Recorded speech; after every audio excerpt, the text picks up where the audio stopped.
तो multiplication of determinants करते हैं। दो डिटर्मिनेंट्स को हम मल्टीप्लाई कैसे करते हैं? तो सेकेंड ऑर्डर के दो डिटर्मिनेंट लेते हैं।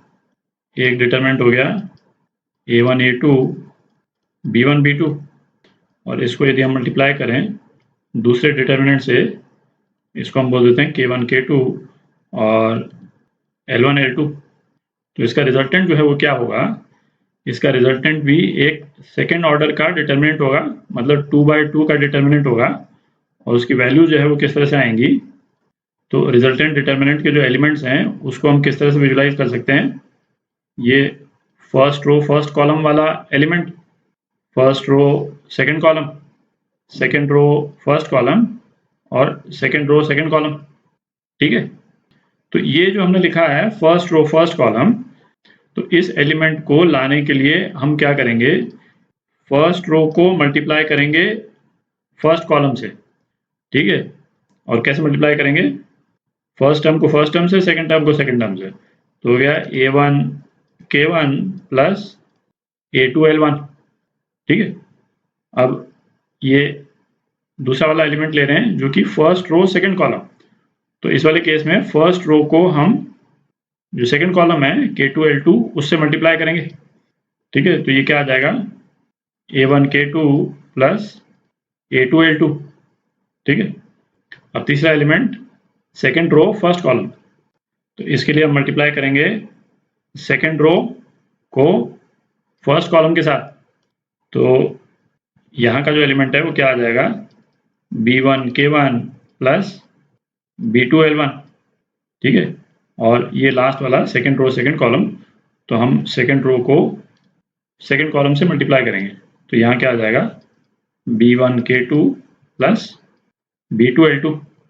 ठीक है, एक सिंपल सा यदि अपन एग्जांपल ले लें तो 1 2 3 और 4, और इसको हमको मल्टीप्लाई करना हो सपोज 2 1 एंड सपोज 3 और 7, तो इसका रिजल्टेंट जो है वो क्या आ जाएगा?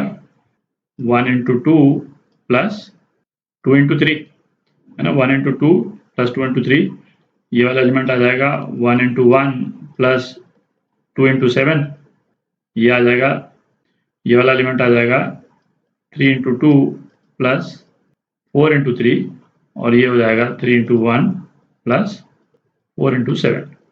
तो रिजल्टेंट जो डिटर्मिनेंट है उसके एलिमेंट्स ये हो जाएंगे। ठीक है, अच्छा इसी तरह से आप जो 3/3 डिटर्मिनेंट हो उसको भी मल्टीप्लाई कर सकते हैं, है ना? एक्सप्रेशन थोड़ा और लंबा आ जाएगा, है ना? थोड़ा उसको भी देख लेते हैं। अच्छा, 3/3 के डिटर्मिनेंट का मल्टीप्लिकेशन देखने पहले, है ना, इसमें एक चीज़ और नोट कर लें कि सेकेंड ऑर्डर का यदि डिटर्मिनेंट है, सेकेंड ऑर्डर का मतलब 2/2 का यदि डिटर्मिनेंट है, उसको हम 2/2 के डिटर्मिनेंट से ही मल्टीप्लाई कर सकते हैं। ठीक है, इसको हम 3/3 के डिटर्मिनेंट से मल्टीप्लाई नहीं कर सकते हैं। ठीक है, तो यदि हम 3/3 का डिटर्मिनेंट लेते हैं तो उसको मल्टीप्लाई जिस डिटर्मिनेंट से करेंगे वो डिटर्मिनेंट भी 3/3 का ही होना चाहिए। तो 3/3 के दो डिटर्मिनेंट लेते हैं अपन। पहला डिटर्मिनेंट सपोज है a1 a2 a3 b1 b2 b3 और c1 c2 c3। ठीक है, इसको हम मल्टीप्लाई कर रहे हैं k1 k2 k3 l1 l2 l3 और m1 m2 m3 से।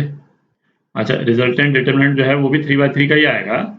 तो अगेन जैसे अपन ने 2/2 वाले केस में किया था, उसके जो अलग अलग जो एलिमेंट हैं, है ना, ये 1 1 एलिमेंट है, फर्स्ट रो फर्स्ट कॉलम, ये first row second column, first row third column.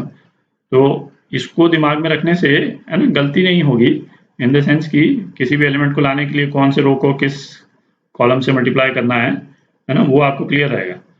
Second row first column, ये 2 2 2 3 3 1 3 2 3 3।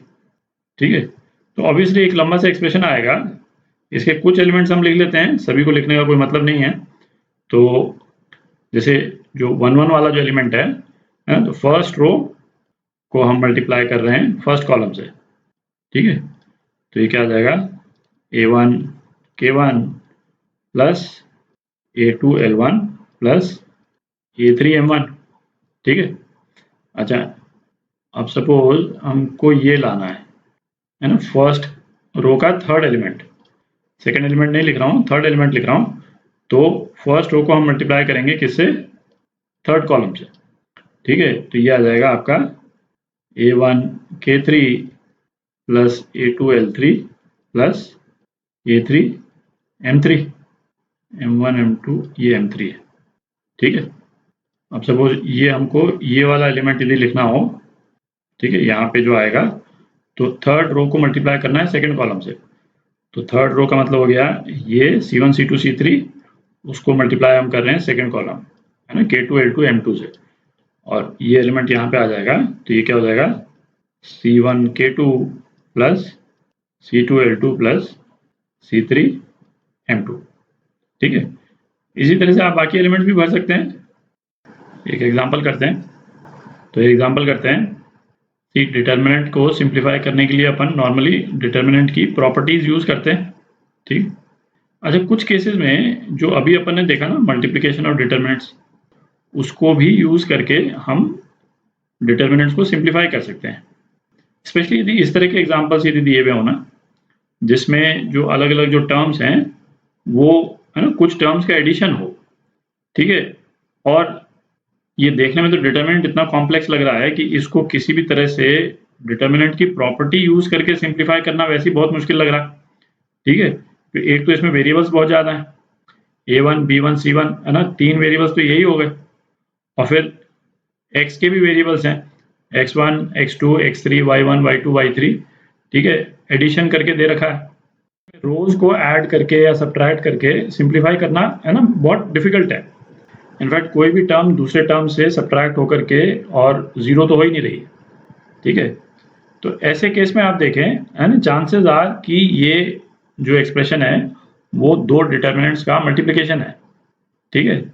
तो जैसे इस वाले केस में अपन देखें तो ये 3/3 का डिटर्मिनेंट है, तो इसका मतलब क्या हुआ कि ये जो एक्सप्रेशन है वो दो 3/3 डिटर्मिनेंट, 3/3 जो का जो डिटर्मिनेंट है ना, उसका मल्टीप्लिकेशन होगा, ठीक है।